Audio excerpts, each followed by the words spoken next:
Good evening. Get up here a wee bit closer to me, big lad. Whatever you say, Daddy. And welcome and good evening to you all. And would you look at that smiling, ugly face beautiful face on the other screen? It is our own, our true, our other Paddy's pal. It is our. He is the best of the Beatles. Yeah, he really is. No, you're best of the Beatles. He didn't become a Beatle. He kicked him out. Ringo Starr took his place. No, okay. He is the third Paddy and Jud. He is the third. Dan, I don't know. I mean, you've missed nothing. He just has got worse as we have gone on and on and on. But it's awful nice to have you back on the screen, big lad. I understand you have big news for us. Apart from anything else, we may as well get that out of the way. Let's tell people who Dan is, because there's probably been quite a few subs since the last time he was on. I know, but hang on a second. There are people out there who don't know who Dan is. Yes, there could be. No way. Say it ain't so, Dan. So Dan is from Bladebridge Customs, is it now? It's called, isn't it? Changed that many times, I can't remember in the years that we've known each other. Well, it's evolution, Stephen. It's evolution. It's Bladebridge Customs. No, it's just tax evasion, but whatever. Call it what you want. Is it Bladebridge Customs on Instagram? Yeah, it's Bladebridge Customs on everything now. Yeah, that's where people can buy stuff off you better and easier. Even the website, it's just bladebridge.co.uk. And then when you go on there, it says Bladebridge Customs. It's all the same. Absolutely. So we're just going to stick Joe up for a wee second to make sure he's working. Joe, we've just started live, Joe. So can you hear us? I can hear you. Can you hear me? Yeah, absolutely clear. We can indeed, Joe. So excellent. Is that okay? Are you going to join us a wee bit later, Joe, or are you in for us now? Yeah. Can I join you in about half an hour? I'll check back in. Yeah, perfect. Just come back on again, same link, and we'll bring you back in again, okay? Sounds good. Thanks so much, guys. Yeah, buddy. Look forward to it. Take it easy. Dan, sorry, back to you after the distraction. So Bladebridge Customs on Instagram, but also bladebridge.co.uk, isn't it, as well, on for the shop and everything. If you want to buy, you can order online still. Yeah, if you want to buy, I mean, I wouldn't buy any more products, but if you want to buy, we got not at those prices, Dan. No way. God, hideous. What we will say about Dan, if you like sacks, he is the man. He is, and I mean, an expert. He takes them apart, he fixes them, he makes patterns up for you. He does all sorts. Well, you can tell us exactly when we start, but he'll do anything. You might have to wait a bit because he gets orders constantly. You just have to be a little bit patient, but he will get you. The one thing good about Dan is he always answers his messages, and he'll always be civil to you, and he'll always do a job that he stands over. Hang on a second. What was that thing about civil? Civil, yes. Yeah. As far as his business goes, he's very civil. Outside of his business, to us, I'm his best customer, and you know what he calls me? The cockroach. He calls me the cockroach. Well, I'm sorry, Dan. I used to be your best customer. But I had Justin made a coin, but had like a brass coin, blackened out, and it's got a picture of a cockroach on it. And I said, I should have brought that with me. I forgot to bring it with me. Otherwise, I could have shown that. But I did. I used to be Dan. And I have to get serious here. I used to be Dan's best favorite customer, and then. Go on. Then Slippy. That git. He gets in first time, every time, snatches the good stuff out from underneath my very nose. He is a praying mantis. There's no doubt about it. But anyway, Dan, let's give the floor to you. Tell us a bit about you, who you are. Just for the low, there's been a few subs since you've been on. Let's tell them a little bit about you and what you do. So sure. So if you look on, so there's a couple of ways to find me first. I'll say that's Bladebridge Customs on Instagram, Facebook. I used to be on Etsy, but I don't bother with it anymore. And then I've got the website, which is popular, which is www.bladebridge.co.uk. And then that'll come up, Bladebridge Customs.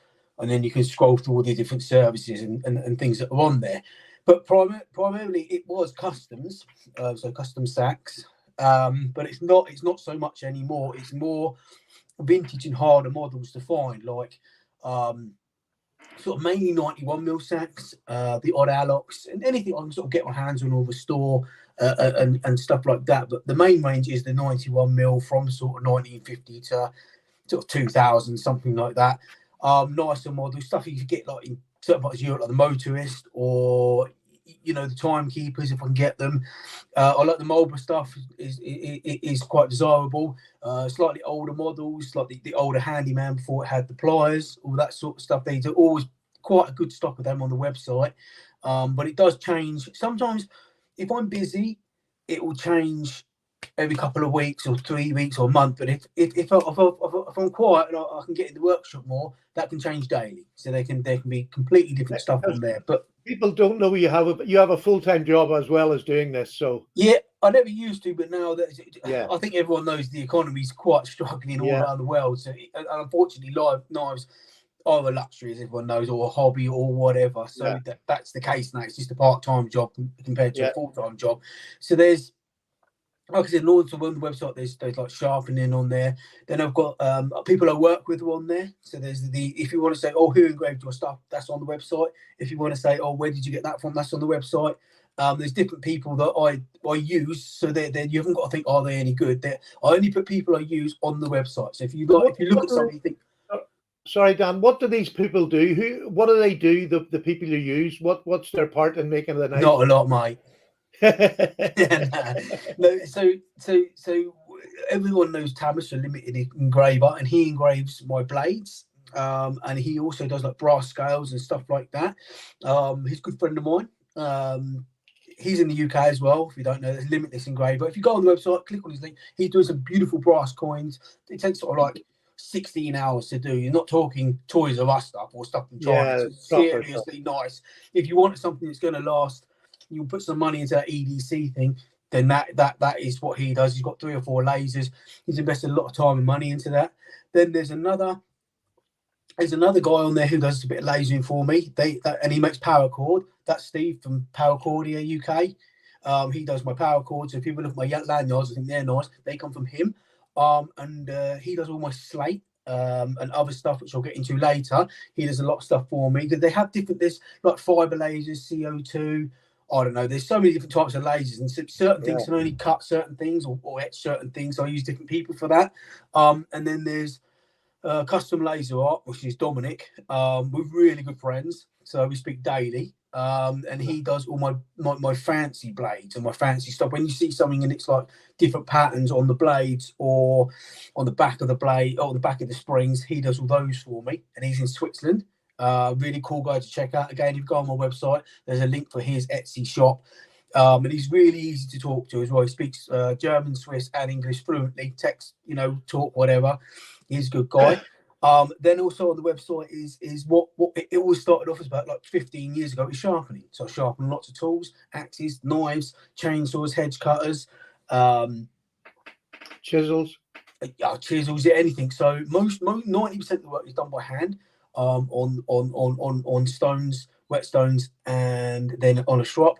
But I have a Tormek wet grinder T800, so don't think you're sending it off to some old boy with a big wheel. He's sparks everywhere and half your knife's gone. That's not. I don't know. I think there's a certain romance in that. Dan. Yeah. I mean, especially if you were like tied to it. Well, that would be fun, wouldn't it? Oh, that's a mangle.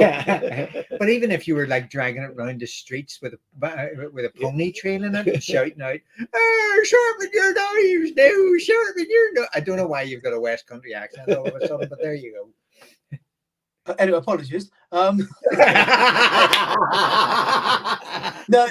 so you have to. For those of you who've only just seen Justin, I apologise. When he holds a 58mm sack in his hand, it looks like a broadsword. So, and for Jesse and anybody and Elan and everybody else who is watching, this was the original person who started the slagging. You guys are just trying to catch up. Yeah. So and then there's the sharpening side of it, and it's sharpening a lot of tools, and there's a lot of like buffers and stuff like that. I do most of my stuff by hand. Also, I know it's going off subject a bit, but also repair horticultural machinery and stuff like that as well. When I get the time, and generators, compressors, things like that. So there's a lot more to the original business than what it is now. So Can I just add, Dan, because I want to say something about your sharpening.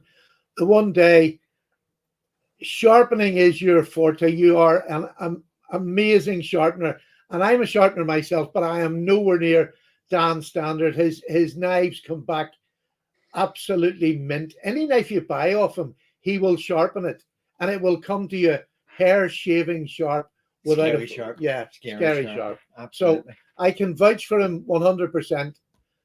Yeah, thanks, Paddy. And a lot of that, and I when I get time, I'll do some more YouTube videos because there's always I never get involved, but there's always debates on Facebook. And when you've been doing it this long, and you just know you just do it, that there's a lot of what do you do, what do you use? And I always say to people, a basic setup is honestly enough. Don't, if you're just going to do it once or twice, just buy something cheap and get on with it. But it is kind of, the initial setup does matter. You should get good quality stuff, and a lot of that is to do with like the stones, the grit consistency. Does it break away to allow a fresh layer? Is it diamond resin bonded? All this sort of stuff, and they all make a difference. Are you using water stones? Are you using oil stones? Are you using some diamond stones? They can even use dry. I hate using anything dry, but there's so much to it. And then the final bit, the strop, you can do the best job and lose your angle on the strop because you've got it wrong and it just bends the metal. So there's a lot, and I will do some basic stuff on YouTube, very simple, and just say this is what I use. What you want to use is up to you. If you use sandpaper or you want to use a 1,000-pound oil stone, just it's all about just getting the angle right, having fun. Don't get stressed about it, because if I some weeks I can sharpen, even now, just as part time, I can still do 50 blades. So if I get stressed, I can mess them up too. I've never scratched a blade, nothing like that, but I'll just get the angle slightly or strop it because I'm not concentrating. Then I start again. Well, if you're doing it, Dan, what hope is there for somebody as cack-handed as me? But I keep on practicing. No, I have to tell everybody though that every time I showed Dan my setup for sharpening once, and he said to me, "It's a nice wee workshop." He says, "What's that thing on your shot?" And I said, "It's an angle guide." And he went, "Why do you need that, you dick?" I've never seen one. I honestly never seen it. Like, I've been doing this like 10, 15 years shop, and I've never seen it. I didn't even know what one was. I knew you could get them. I didn't know what they looked like until I saw Justin's on his workbench. No word of it. I had no idea what an angled sharpener was. I just done everything by freehand. And or the only other thing I don't use freehand is the Tormek, but that's a really nice machine. That runs in like a trough of water. Yeah, and it's very slow, and it just continues. So when you put down on it, it gives the same amount of torque all the time. So it's not like, these teak grinders that spin up really fast, and you put something into it, it slows down. There's none of that. It's got it just works. It just runs at the same speed, the same torque.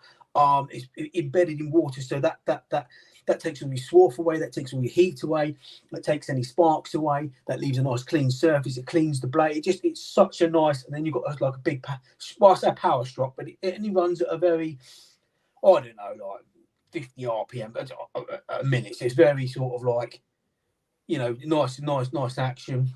Yeah, you're not going to burn your blades at all with that system. No, you're not going to put it. And I only use that for kitchen knives, which come up really nice. And sometimes if it's like a bushcraft or something that just needs a Scandi grind or something that just needs a quick, then I'll go on to the stones. But yeah, so sharpening, and a lot of I do a lot of garden tools and stuff, and that's all done by files and stuff like that. So that's the sort of insight to who I am in the business. And what I have been doing for the last couple of years is a lot of people, a lot of custom sacks, a lot of repairs and stuff like that. But I am stopping for a moment to do the custom sacks because I've got a pair of twins on the way that are due end of May. Sorry, twin sacks, twin knives, twin sharpening setups. What twins? Paddy, you promised you'd behave. As if know I couldn't do that. I can't see. I've had him sitting beside me for over a year now, every single bloody week. You can only just about make him out between you and the bookcase. So. No, tell us seriously, how's Steph doing, and when are we expecting 2 new blades on the or bridges on the horizon? We Well, call kidney blades. Yeah, we do. I've already got 3 girls and a grandson, so I'm hoping for 2 boys, or at least 1 boy and a girl, and they are going to be due. She's going to be induced, or I say of the C-section, sorry, end of May. So last week in May, and she's Oh, fine. we're She's getting doing really close. good. She's tired, obviously, and waddling, and worried and all that sort of stuff. But she's good. Thank you, Justin. So all is going well. So these are going to be the new addition. I'm going to start them off from an early age, just on a practice stone, Excellent, my man. Excellent. Yeah. If you do have 2 boys, I can recommend for names Thor and Loki. I think that would be given that you're the man with the hammer of the gods. I think it's only right that you should call them that. Oh, well, I was going to go for Angel of the Anvil, if it was a girl. We don't know. I like that. I really do. It's good, isn't it? Is it? Yeah. So Michael regarding- Newman wants to know if the Turmac would actually sharpen my wit. No, I Mikey, don't you're think banned again. Every week he's bloody banned. No, there's no diamond strong enough for that. There we have it. So going back to it, so the custom work is basically stopped for the moment, because I've just got a few orders to finish off, but I've been concentrating on other stuff. I've got lots of stuff coming in from America. God bless America, because I get the best stuff from there, and you guys are awesome. Not like them in Northern Ireland. Northern Ireland. Let me tell you about. If you're from the USA, let me tell you the truth about Northern. He knows I posted him a knife today, and now he's going to start. Let me tell you, He asked me. if you're from the land of the god, all right, let me tell you something about over here and Northern Ireland. Northern Ireland was an accident. It was like a pregnancy. It wasn't supposed to happen, and they sort of just like come over and begged us for a bit of land and everything else. We wouldn't have a motorway. Dan, of course, will be back once the technical difficulties have been resolved.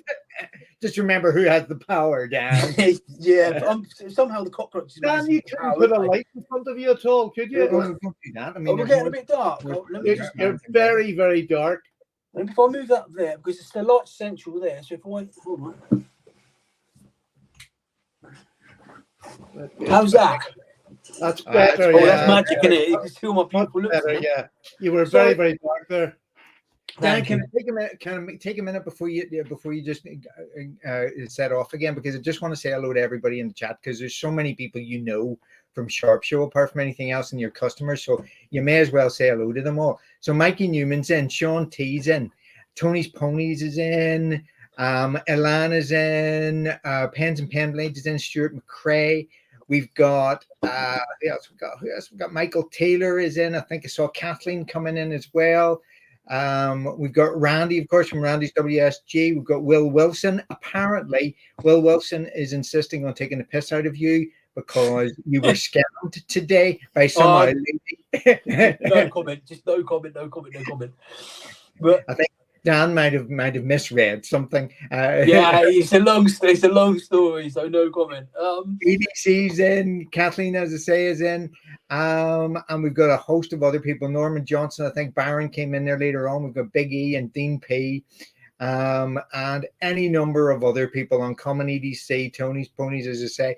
And Tony was just saying earlier on that we just want to do one big shout out to Gadget Gus, who has been in hospital again. Yeah. I sent him a message now during the week, and he's pretty bad again. But hopefully he'll kick it in the head, because he is one tough cookie, as we found out at Sharp Show. He came straight from the hospital for about the last hour of Sharp Show. He looked like death warmed up, but nothing was stopping him. And he'd been in hospital for a very serious complaint. Yeah, he bled. He nearly bled to death. Yeah. So, I mean, we all our prayers and thoughts, whatever, doesn't matter about your religion, give him a nice thought, give anything at all. But if you've got any prayers, fire them his way. Gadget Gus is a good guy. He done me a lovely review as well. He's a really nice He's fella. a nice chap. Yeah. I just want you to know, Gus, if you're seeing this, if you're lying in your bed and you're watching this with the aid of a nurse, just, I wish I was with you. No.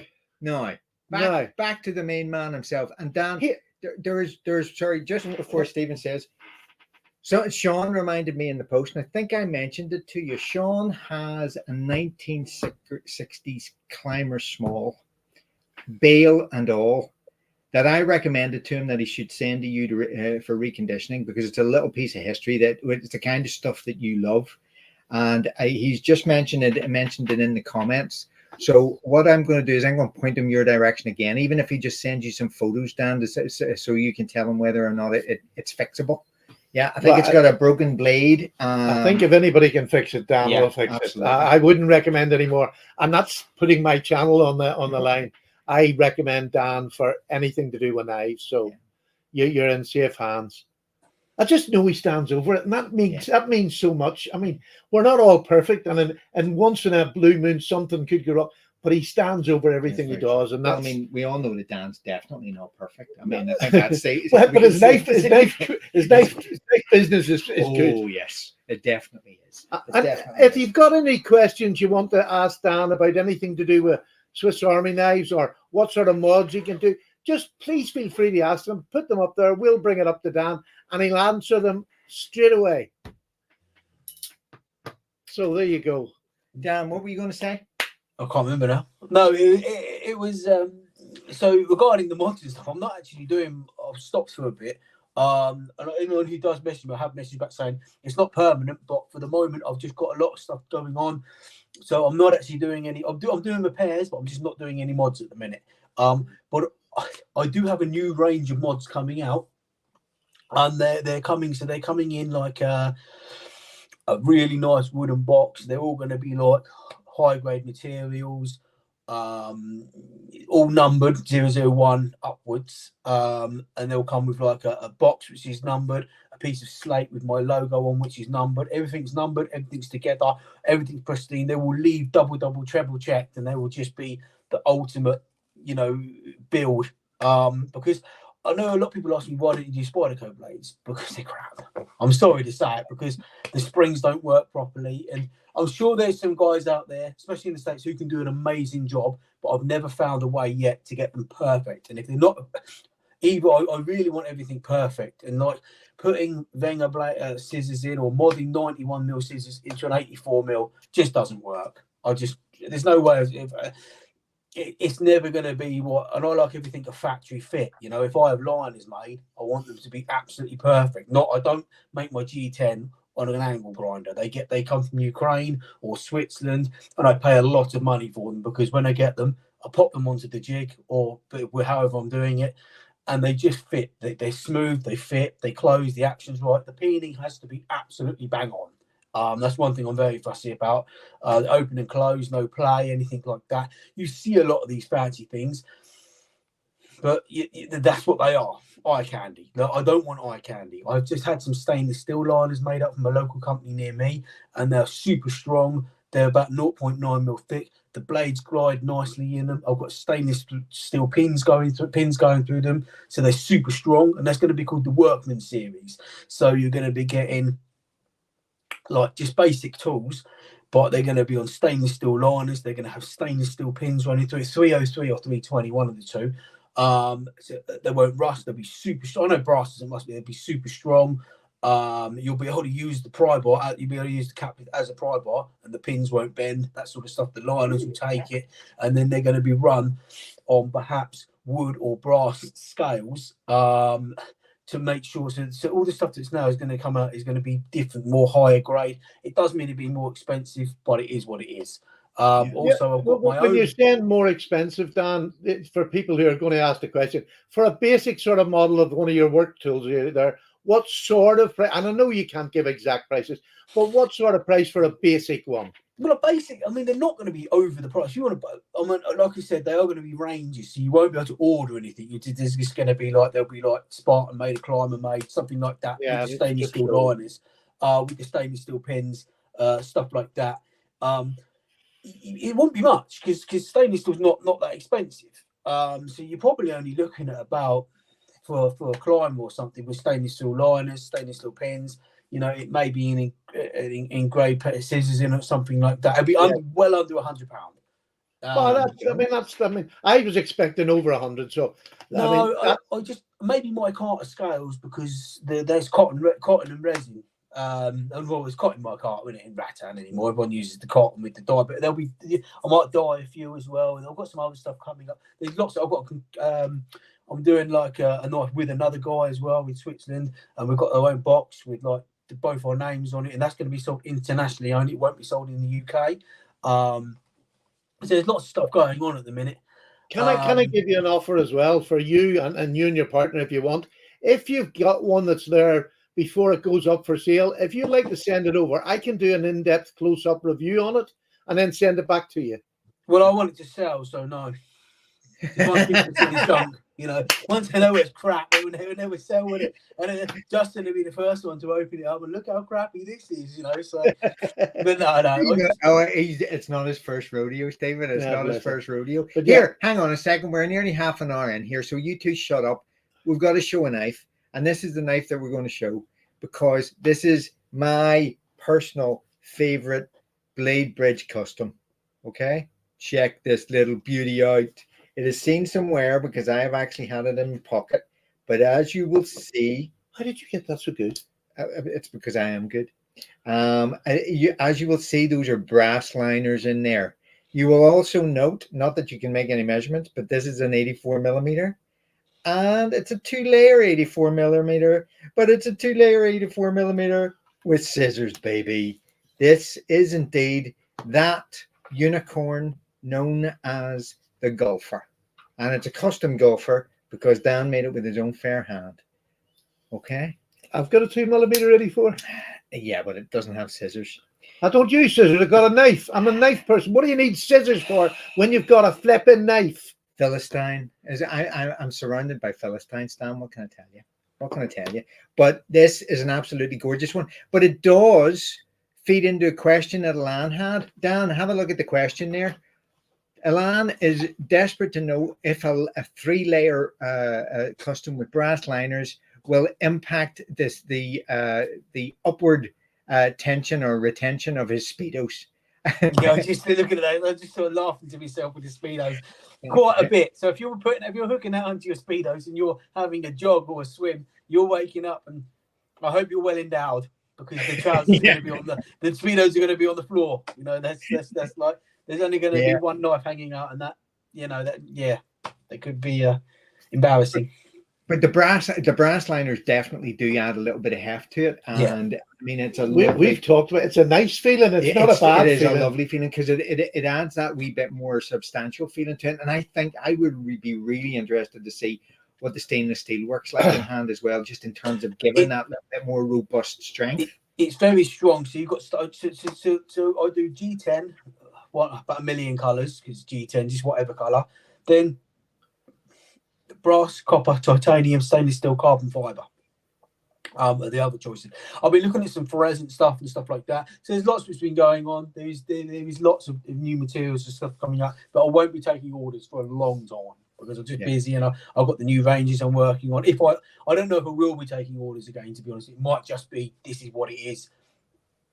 Like it or lump it sort of thing, not in a bad way, but they're very time consuming and it's hard to explain to people what goes together. Like people want, you know, I understand people want their own tools. Of course I would, but sometimes that doesn't always happen and it's not accessible or whatever. So it's and with the children and the other job and stuff like that, it's hard to really do orders. So I have said for the foreseeable future, probably won't be taking. I'll do repairs, like if you've got an old vintage one or something like that, because they're so easy. Because it's just taking them apart, putting them ultrasonic cleaner, bringing them out, replacing any liners, tools, putting them back in, pinning them over, polishing the scales. There's your knife back. Or if it's an old Sheffield or something, or whatever that knife, it doesn't have to be a sack, whatever that knife is. Generally, it's a case of just cleaning it up and sending it back. There is nothing to mod as such. Well, I think that's what Sean would be interested in, Dan. If you can, if Sean touches base with you, give him a feel for how whether or not it's doable. I mean, it's all going to depend, of course, on whether you have the parts to fix it. I do have a lot of parts. I do have a fair. I don't think anybody has more parts than you. So if you don't have the parts and if you can't fix it, it's not restorable. So But if he drops it, if he touches base with you, Sean, do me a favor and do him a favor, because apart from anything else, I'd love to see that 84mm climber small come back to life, if nothing else. I do have a lot of Wenger parts as well. I've just sort of accumulated, and the Evo ones, like the Delmont, whatever you call them. I've got a fair bit of quite a lot of stuff: the scales, liners, tools. There's I don't know, hundreds probably, but it's just a lot of my standard 91mm stuff like that. Some Alox, what we would call it, and some 111mm, and a few oddball stuff. But parts generally, especially with the 91mm range from like 1960 to like now, plentiful. Great. Excellent. Yeah, well, I really wish you success, and I hope this is another. You're the best trier I know. You keep changing for the times, and that's what you have to do as a small business runner. You just have to keep changing and moving, because the spare cash in people's pocket is not getting any better at the minute. Right, that's and I can't see it in the foreseeable future, but we can only hope. But the main thing is, Dan, you offer great value. I think that's the main thing. And what have you got? What have you got? I've got some on the website. I don't know if anyone said. I've got some Marlboro stuff, like the little Marlboro one with the light. It's got beep, the little light, and some other bits and pieces. And I probably got 100 knives to list over the next 6 to 8 weeks when I get the chance, and that's everything from some Sheffield stuff, some American stuff, so USA, Camellia stuff like that, and then I've got endless amounts of sack. I've got some really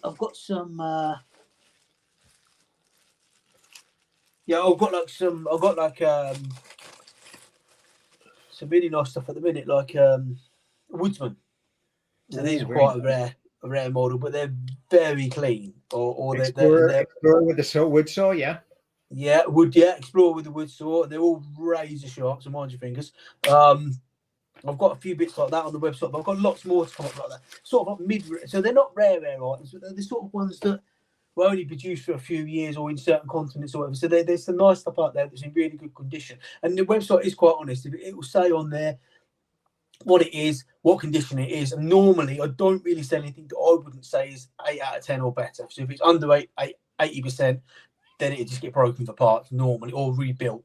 So most of the stuff is really good condition, but there will be a description on there. And you've got 30 days to send it back. If no one's ever sent me a knife back yet, but you have got 30 days to send it back for a full refund or whatever. I mean, nobody's ever sent you a knife back. I mean, I didn't even know that was an option.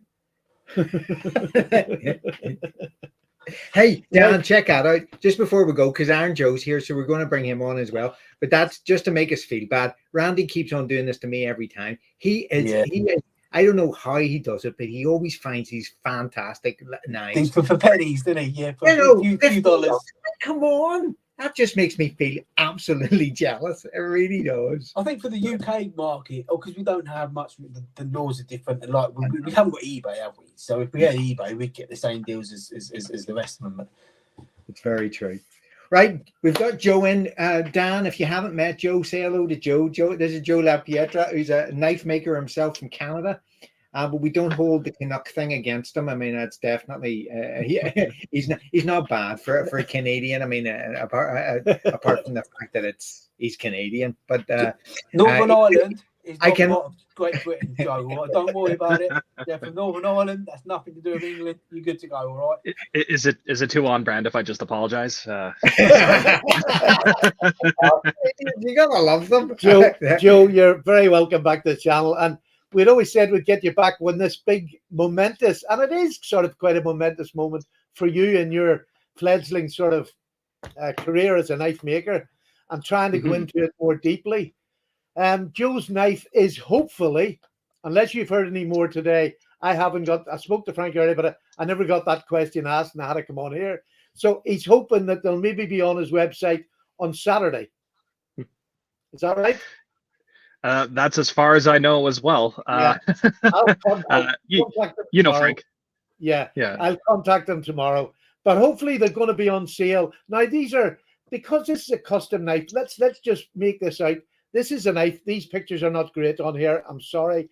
But I'll be doing a full review on this knife tomorrow on my channel. And this is, I've got one of his prototype scales on it, but I have other scales here that are going to be coming available on Saturday. But it is a small batch, so don't hang about. If you're on there, there's one you like, buy it. You know, there is going to be options, but just buy straight away because it is a small batch. Joe doesn't make 500 knives a week. He has a job as well. And this is it. He wants this to be his full-time career, but it's still in that fledgling. This knife has taken him 6 years to bring from when he started it to get it to where he's wanted to do a production knife for sale at the quality he wanted. So the quality, once you see my video, and if you haven't seen them, this is amazing. This is a friction folder with 20 CV blade steel, which is milled on a CNC machine, and the blade is stepped down, which you're not going to really see here. I'll try and show it up. Yeah. Can you see it? Oh, yeah. Yeah, you can sort of see it there. Oh, yeah, there you go. It is just the exceptional quality.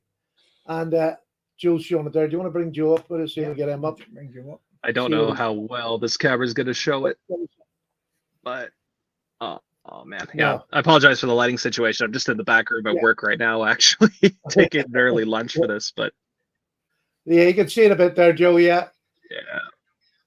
But I mean, tomorrow I'll have a video, a full in-depth video of this, just to remind people of what it is.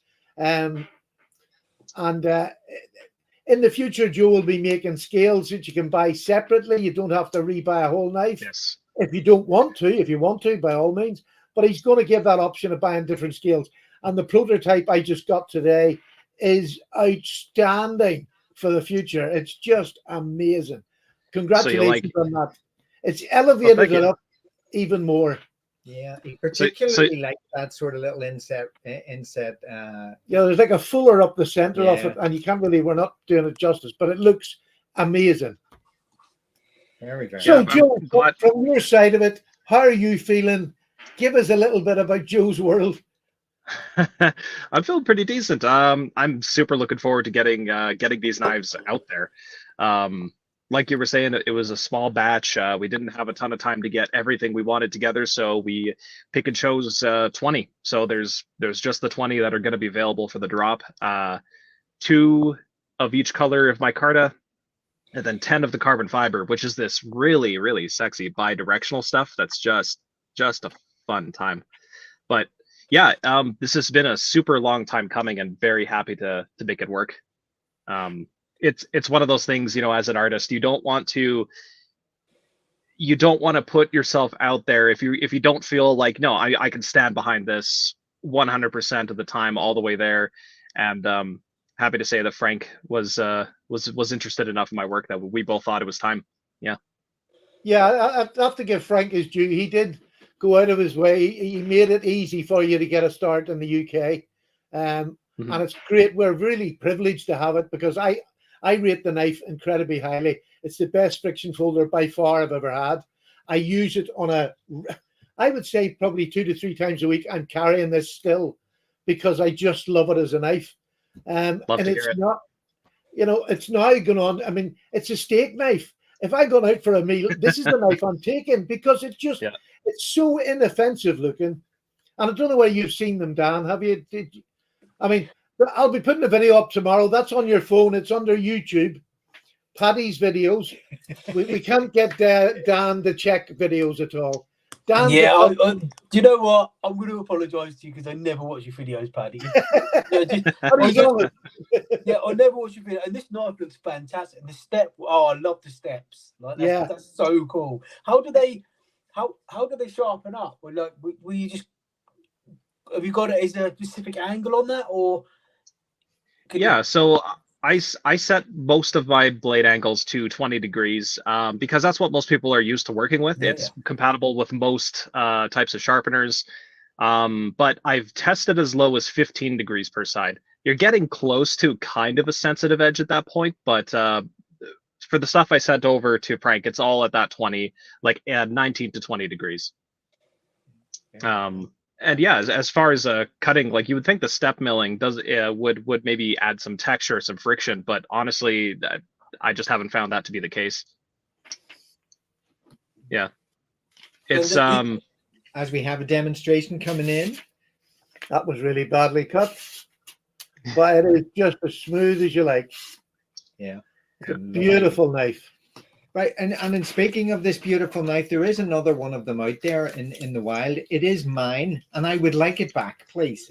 No, I know it's been doing the round, and I have absolutely no problem with that. I'm only messing. Mark has it from NBC EDC or MBEDC at the minute, but he's away in the States. I think it's going to Midnight Crisis next for a quick one, but honestly, guys, it's as soon as you can get it back to me, I would very much appreciate it because I want to get some use out of it, please. Yeah, and don't worry. Once we get this this batch sold, once they're sold, and I can step up down a wee bit on my channel with it, I'm going to send mine out to do the rounds and let other people have a look before the next batch comes.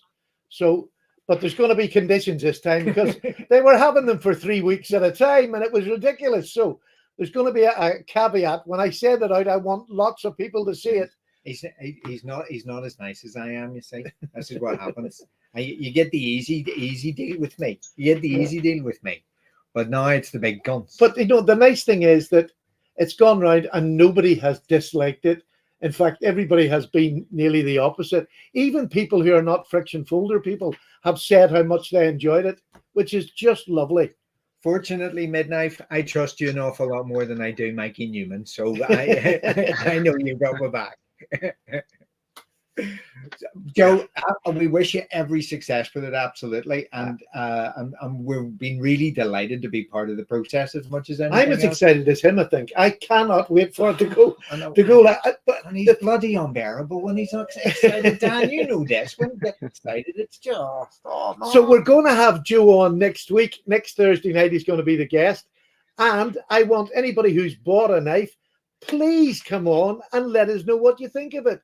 Because yes, absolutely. These knives will only sell us like Dan's knives when he does his custom knives. They just sell if people get them and enjoy them. And that's what we want. And that's what Joe wants. Sorry, I'm saying we as if I'm part of it. I can barely comb my hair myself. But I mean, it is. We want to hear back want the feedback from you. And Joe will be here to answer any questions that you want to ask. He will answer them next week. So I'm especially looking forward to that. And he just wanted to pop in tonight, and I just want to, and all you, I'm sure, just want to wish him the best of luck next week. And I hope they go really well for him. Midnight Crisis is already hoping that it's terrible because he's broke and he doesn't want to have to spend any money on it. But I think, I hope that's a boot for sure. Well, let's put it like this. I was saying today, I was talking about it in the video that I did today. To get a custom knife made to the standards and the materials that are in this for £170 for a micarta is absolutely phenomenal. They will not stay at that price for long. And especially if they take off, that's a hell of a price for the time and hours that goes into the design, the making of the knife, all the processes you have to go through, setting up a dealer, giving him his stash, the postage stash, and you've got so much that goes into it. To get a knife for £170 in 2024 that's custom made, this is the one you want to buy because you can say you have a full, true custom knife made by one person from start to finish, designed by that person from start to finish. That's not happening everywhere else. And lifetime support on all my work, of course. And seriously, if people have any constructive criticism, any complaints, any things they don't like or want to see changed, I want to hear about it. This is stuff I want to incorporate into future projects. It's stuff I want to consider for the future. So please, don't think of it as rude. I definitely want to hear everything you have to say about my stuff. Yeah. And he has always said that to us. He's just said, you talk about the knife. It's you're getting it. You're just talk whatever you want. If you don't like something, say it like something. You can say it in front of the camera or you can say it behind the camera. He just wants to know. The other thing I was going to say to you, Joe, which might just be useful for anybody who's going to get this sort of blade and who's frightened, I personally can recommend Dan as a knife sharper. He's a freehand knife sharpener of the best quality. So, I mean, if you've got I don't know whether you've got anybody else here in the UK, I could maybe set up with Dan if people wanted to get their knives done by Dan, after they've blunted them because they're going to use them because they're user knives. Please use them. Yes. Dan is a great sharpener, and I'm sure he would quite happily take on if people want them. And I would recommend Dan 100%. No, Yeah, I do. no Like I problem. say, guys, I probably sharpen easily some weeks 50 pocket knives, chainsaws, axes, hedge cutters, trimmers. And this is me doing it part time. Like it's I've sharpened thousands of pocket knives, and Yeah. I mean it's not like 900. It's thousands and thousands of pocket knives, hundreds of kitchen knives. You name it, swords, like most stuff. So it's a pleasure, and Yeah. and you get to see some pretty cool stuff as well. And I'll be honest with you, when people send, I find the higher quality the knife, the more blunt it is, because people get to that point and they're like, I really need to send it off, and then it comes and it's virtually round. You can, and then when you get some of the older fashioned knives, and I know they're thinner and they're high carbon, so that they're quite sharp anyway. But I find that the cheaper stuff, generally people will have a go at sharpening it, so there is some sort of edge there. But with the more expensive stuff, they're sort of scared about getting the edge wrong or scratching it if it's coated with something. So yeah, it's strange how high end knives are always so much more blunt than sort of mid range knives. But I think these would sharpen up absolutely crisp. Well, 20 CV is just it's a dream to sharpen anyway. But you're such a good sharpener. I just thought that might be a nice, if people are in the audience, if they need a knife sharpened, especially something, a custom knife that you want a good job done, Dan is definitely well worth giving him a try. And highly recommend it. Right. Well, if we've done quite enough blowing smoke up Dan and then Joe's ass here, I mean, can we get on and actually talk about some knives? Any chance here, guys? Any chance? Actually, no. I do jest, but there's a couple of comments in the post. Griff says he's got an old jungle knife, his dad's jungle knife, that he would like to get sharpened. And again, on it, I don't know if Griff's being funny or not, but even if it is serious and it's an heirloom and that kind of thing, Dan's your man for those kind of things. Those things that have a certain amount of sentimental value, you definitely want somebody like Dan to get his hands on it. Dan is saying that you need to make more videos on the sharpening. And definitely, honestly. Hey, Alan, what's wrong with my bloody sharpening videos? Yeah, no. It's crap, mate. If you do good sharpening videos, people wouldn't be commenting, send more videos or do more videos. They'd be on Paddy's videos, but they're not. They're just crap. Right, take that an old off man again. who smells and sweats with a crappy old knife, one hand whacking it on the back of an old car. Is there anybody in the? Sorry to talk over you, Dan, but I was bored. Is there anybody in the audience who is planning to buy one of Joe's knives? Let us know. I know that Midnight Crisis is planning to delay the return of I See You, planning to send this on to Alan. If it goes into the deepest, darkest depths of Wales, it'll never come out again. Alan, I'll send you mine. You'll be the first one when we're redoing the pass around. And remember that Slippy never got a hold of it because he was gallivanting off to Middle Earth. Yes, but he'll get it the next time anyway. So there's Slippy and Alan, and then I'll take a list of names up to a maximum amount, and then that's it. Joe, I know you've got to get back to work, mate. Are you okay for another few minutes, or do you want to get back? I got about 10 minutes here. Yeah. Cool. Yeah, we'll not be. Dan, sorry I interrupted you. What were you saying, bro? Yeah, no, I just broke the stool. Well, I was standing. That's what we were talking about. No. Slippy can vouch for my sharp knives. What I send him, wherever he is. He can indeed. Hey, Dan, I've got something to show you. What have we got here? I don't know what's in this box either. This box of tricks. Oh, look at that. Oh. You happy now? Hey, very cool. I thought you said you'd stopped collecting, Judd. When I say stop, you mean stop buying from me? Maybe slow down a bit, Dan. Maybe slow down. There's so much of a gray area. It really is, Joe, isn't it? It's sort of, it's. You know what they say about the speed of light and whatever else? It's all relative and whatnot, but the speed of collecting, we should call it. Joe, I don't know whether you've ever tried these blades. Are you the boys in the shop got them, the Rosecraft blades? I haven't had any in hand yet, unfortunately, but they look gorgeous. I've been seeing your guys' videos. I've seen other reviewers, and I want one. They're disgustingly good. They really are. Yeah. Sorry, Now, that's I keep hearing that they're thinking about moving production to the States. Is that true? And a 10-year plan. 10-year plan? Okay. Yeah. I wish But them nothing that's but the where we want best to of luck. end up. It's difficult making a good traditional in the States these days. It's And I'm sorry, Yeah. the standard they're getting these made, I wouldn't change the recipe because these knives are just a bit like yourself. I mean, they are way below what they should be. They really are Yeah. exceptional. There actually was a period of time when I was looking at getting Right. getting a different shop to make parts for me for my friction folders actually, and I was looking at pricing, and it's unbelievable the quality at the prices you can get overseas, but for me it was too far removed, you know. Um, Yeah. I felt like I needed to do it myself, but I think it takes away the personality from the knife when you get that. I love the fact that you're a one-man band.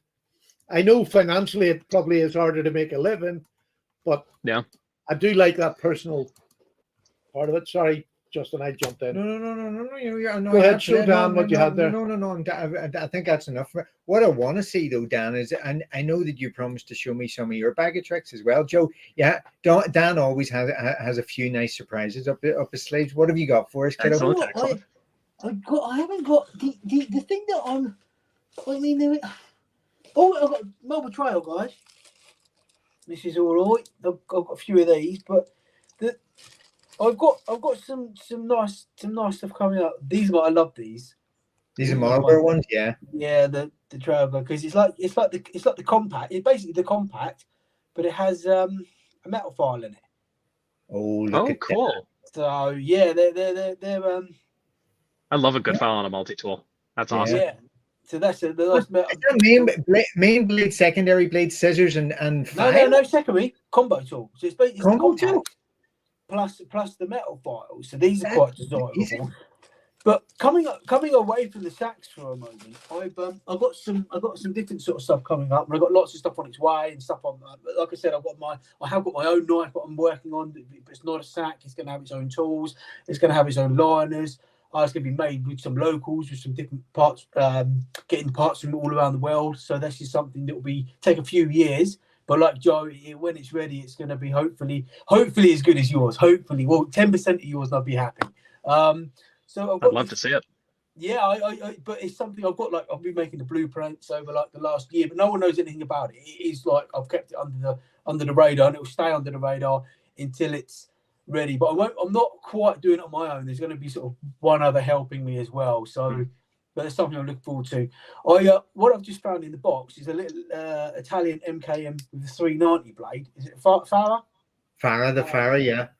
I will do some sharpening videos with this, if that helps anyone, because these are the sort of knives that a lot of people use as well, aren't they? Or with the, this sort of shape, and it's not overly big and thick, but it's slightly bigger than a sack. So I know a lot of people like, and I think the Junzi is about the same size, and this knife that Joe's got, that's about the same size as this, isn't it? I know it's a little bit, but it's bigger than a sack. So people keep asking for the videos, if I do some videos with something like this, and maybe some spider codes if I get them in, that might be more helpful than just doing it on the basic sack, because the sack's pretty much a straight, just with a little drop point on it. But these are obviously slightly different. So the sack is so easy to sharpen. All you need for a sack pretty much is a strop. So M390 gives it a wee bit more. You can get a wee bit more sexy with it, Dan. Dan, you see, if you send me a video over when you do them, I'll put it up on my channel under your name, and I'll give your address out on it. So please do that. No worries. But what I'll do is I'll run this across the stone, so I'll make it into a complete blank again. So we see from, like, you wouldn't be able to cut your wrist, paper, nothing. And then we'll bring it up to an absolute shaving edge. But you'll be surprised, even with M390, that doesn't take that long. You just need to check, and I'll run through the stages of checking for the burr and stuff like that. And I hope that it helps. People say, "Oh, that was really helpful," or whatever. Probably won't. You probably say he's a dickhead, don't know what he's doing. I will. I will. But that's par for the course. Now I know it is perfectly timed, actually, Dan, because I know that Pete from Cedric and Aiden on YouTube has been doing a series of 5-minute sharpening videos where he's just sharpening different types of steel really, really quickly on a basic sharpening system. And he's been going through the same process. Now, he normally spends like hours getting mirror edges and everything on his, but he was just trying to see, how do I go, how quickly and how basic is it to go from blunt to working sharp, even if it's a wee bit coarse, on all of these steels. And it's all very doable. So it'd be lovely to see another take on it. It really would. Well, I don't do mirror edges because I don't see the point. And I know that sounds, a lot of people are, I get a lot of emails saying, "Oh, how sharp is sharp?" And I say, sharp. You know, you'll be able to shave your beard with any of my knives, but there's no mirror edge to it. Like, it's just, I literally just jump. I just literally go like 120s, 700, 1500, 2000 strop done, and that'll be. It's not even about going. It's just about doing it right, getting the angle right. That's elongated for my sharpening. Yeah, I know. But I mean, yeah, it's about the working edge as much as anything else. But that's what I like about when you're doing your sharpening, Dan, is because you do take it a little bit further than his nibs would.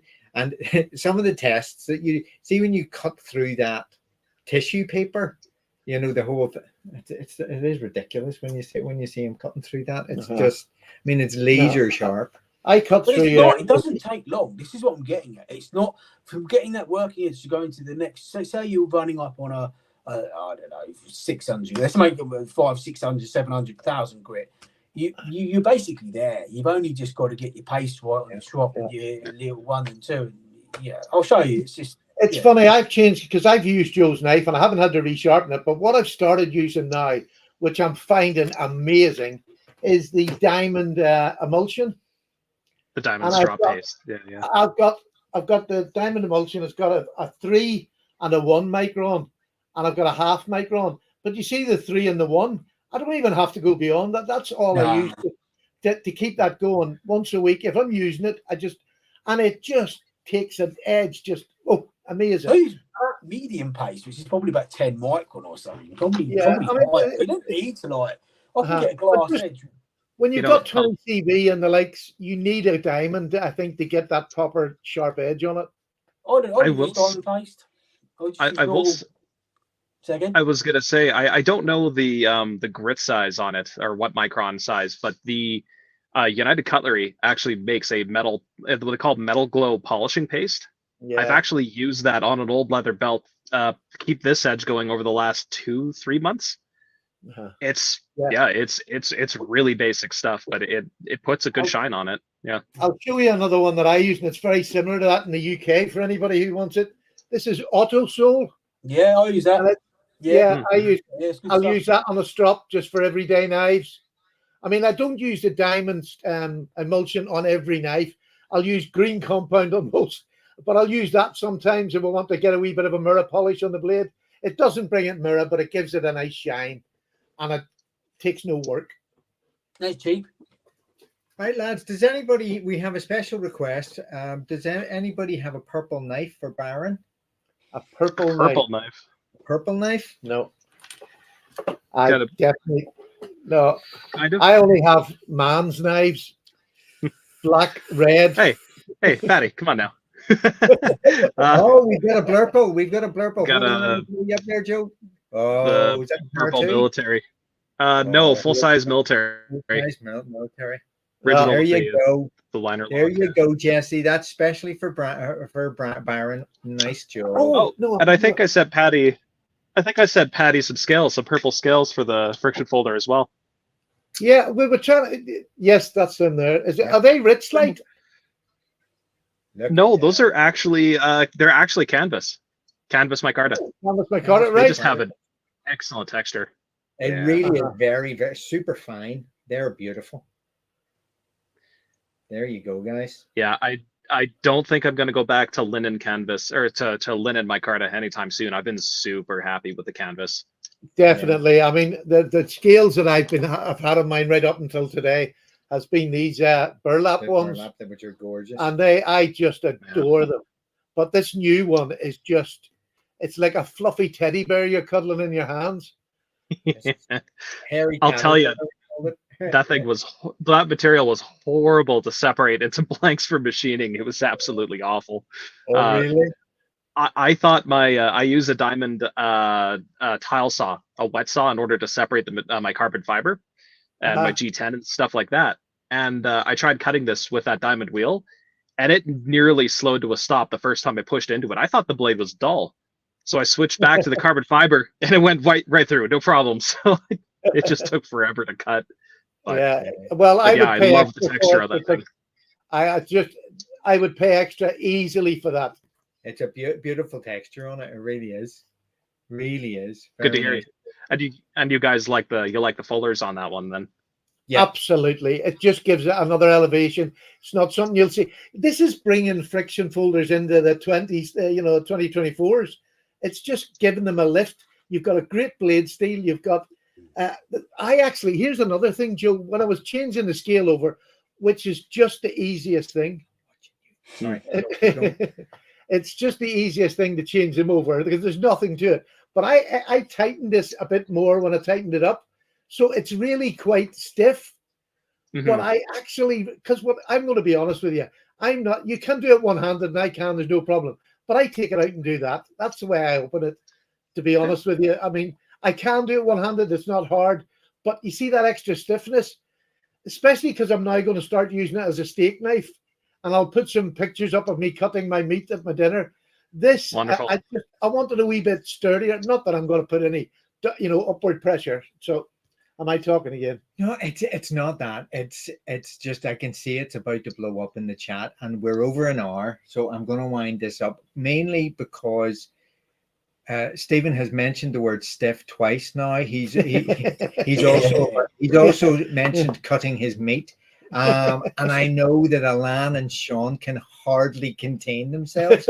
So before it gets completely beyond X-rated, I know they don't need any encouragement on this. I'm going to wind it up. So, and apart from that, I'm 65. I've got a fat belly. I haven't seen it in 2 years. Really didn't. That was too much information. I think we'll all agree. But folks, Joe, Dan, luck for success, and Dan, for you and your new business, two of the nicest people. Couldn't wish you any more success in your new ventures.